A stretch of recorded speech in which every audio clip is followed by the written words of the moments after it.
Oh man, absolutely gutted. But before I get into the game, that's all I can think about right now, but before I get into the game, just want to say to all of the people in Turkey and Syria who are suffering because of that devastating earthquake, my heart is with you, and whatever little I can do, I'll do. So any monetization from this video is going to go to that relief effort, and not only that, I will also match it as well.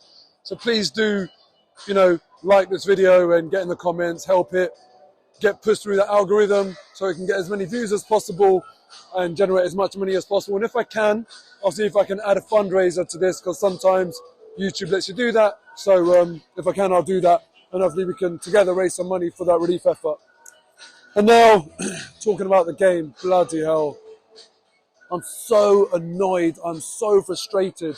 You look at, like now, Arsenal have won in 3 games. And this is becoming, I said after the Everton game, right, we need to win. Otherwise, instead of restoring calm, you start bringing on a bit of chaos. And all of a sudden now we've got Man City next game. And I'm nervous, man. We've played the same number of games as them, if I'm not mistaken. It's 6 points. We've got to play Man City twice. If they win here, it becomes nervy. It becomes really, really nervy. I'm just so frustrated. We were so sloppy. This season, I've praised our game management so often and said our game management has been brilliant. Today it was awful. Really, really poor. Generally as well, we were so sloppy. Zinchenko, my God. His worst game in an Arsenal shirt. Gave the ball away so many times. Martinelli, oh boy, listen. Do you know what? I feel bad because he was brilliant for Arsenal up to the World Cup, right? And then since he's come back, he's been awful. And I feel like every time I speak about Martinelli, I'm criticising him. I don't want to dig him out, obviously. I know he always tries to do the right thing. It's not for a lack of trying. It's not for a lack of effort. And I do appreciate that about him. But when Trossard came on, he was probably one of our best players, And I think it just made you realise just how predictable Martinelli's game is. Saka, as usual, had an impact on the game. He got the assist. But Martinelli, man, he needs to step up. He really needs to step up. But we were just poor. All round, we were just poor. The one thing in this game that annoyed me more than anything was William Saliba giving away such a stupid free kick that led to the Brentford goal. As soon as he did it, I was pulling my hair out because I was thinking, just defend properly. Just why are you doing that? Defend properly. Brentford are begging to get set pieces. They're absolutely begging. And we played into their hands. When I talk about game management and our whole approach to the game, I don't know what Arteta did or said running up to this game on the training pitch, but you do not want to get into an aerial battle with Brentford. You don't want to get into a set-piece battle with Brentford. You don't want to pepper Brentford with crosses. That's what they're good at. I mean, seriously, tomorrow for my 5 at 5, I'm gonna back up what I'm saying now by looking at the stats, because obviously I don't know them yet. But I mean, how many crosses did we put in that were, head height that Brentford just dealt with? And we just didn't stop. Even in the last 10 minutes, Ødegaard laid the ball down the right-hand wing to Thomas Partey, and I'm thinking, smash it in, mix it up, just hit it low and hard. Give them something to think about that they can't deal with, like bread and butter. And again, what does he do? Loops it in, headed away. I got fed up with it. Aerially, not just in the box when we were crossing it, but all over the pitch. They dominated us. We've got to make more of a nuisance of ourselves aerially. We've got to do the right thing, not try and foul them, but challenge properly.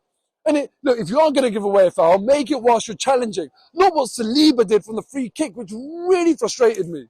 Really, really frustrating. Absolutely just brainless. Game management, for God's sake. You've scored a goal, keep it tight. Don't give away stupid set pieces, man. Really, really annoyed by today. Mikel Arteta, at least, I don't know what he was thinking in terms of tactics of the game, because I've said it didn't work at all. But look, substitutions he got right. I thought that bringing on Trossard quite early on the 60-minute mark, which he doesn't always do for Martinelli, was the right decision. What is going on with Martinelli? Put it in the comments, man. What's up with him? Why is it not working for him? And Trossard was a bright spark, so credit to him. But Fabio Vieira came on, didn't do enough. I'm glad he came on. He does need to. I mean, he'll never, ever contribute. He'll never ever do enough if he never gets any game time. So it was important that he did come on, but he didn't do enough. And almost like one of the last kicks of the game, the set piece that he has, literally that's why you've been brought on. You've been brought on for that moment. That is your individual, personal moment to put in a decent ball and create a chance. And, you know, Brentford had a high line. He had so much space between the 6-yard box and the penalty line, the 18-yard line, to smash a ball in. In fact, anyone watching the West Ham-Chelsea game, you'll see Emerson putting a ball in. Souček ended up scoring from it after a good header from I can't even remember who.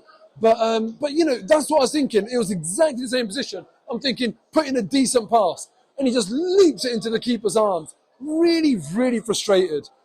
And listen, man, I'm really nervous now because all along this season, I haven't tried to get carried away. But you know what? My emotions in that game, all I was thinking about, all I could think about is that we've got a title to win. And the fact of the matter is, man, like, it feels like it's unraveling. We need to fix this and fix it quick. And there's no better game to fix it than against Man City. No better game. There's no tougher game. But imagine if we do that and get back 3 points. Our last 2 Premier League games, we've dropped 4 points, man. We cannot afford to be dropping points to Everton and Brentford at home. We can't afford that. You know, Europa League is going to start again soon. We're going to be pulled in different directions. And we just, you know, I'm nervous. I'm already nervous now that we're starting to not look as good. It's not starting to come as easy as it once was. And from Man City, you can bet your bottom dollar, Pep Guardiola is going to be creating that siege mentality at the Etihad, saying to them, look, everyone's against us. You know whatever sanctions Man City face, right? They're not going to face this season. They're going to face next season, or maybe the season after that, depending on how long their legal team make this go on for. This might be their last chance to win a league title. And they are going to go after it with absolutely everything. We need to make sure we don't just play into their hands. Next game against Man City, now it's a must-win because of the damage it will do to us, our confidence, our season, if we don't. Oh, man. So frustrated by today. So many people just did not perform. Who was our best player? Let me know in the comments below. Other than Trossard, you know, Ødegaard had an all right game. To be fair, you know, he should and could have done more, but he was involved in anything decent that we did. Saka, as usual, was good. I thought Thomas Partey was sloppy as well. Just really, really gutted, really disappointed, and I need Arsenal to bounce back for me. Anyway, watch out for my 5 at 5 tomorrow. And we are still top of the league, so like this video. Take care.